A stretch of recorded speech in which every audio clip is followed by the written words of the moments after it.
एक पुराने गांव में एक बात हमेशा छुपाई गई थी कि ज़हरा, एक 17 साल की लड़की जो 10 साल पहले मर गई थी, उसकी कब्र में किसी और की लाश थी। उस रात बारिश हो रही थी।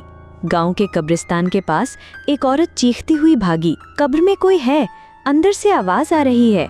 लोगों ने समझा पागल हो गई, मगर 3 लोग, हफीज, गुलाम और फरीदा ने जाके वो कब्र खोदी। लकड़ी का ताबूत ऊपर आया। ताबूत अंदर से खरोंचों से भरा था। उसके अंदर लाश नहीं थी, एक पुराना डायरी था जिसमें लिखा था, मैं जिंदा थी, मुझे दफन कर दिया गया, मैं लौटी हूँ हर 10 साल। अगली सुबह फरीदा अपनी कमरे में लापता थी।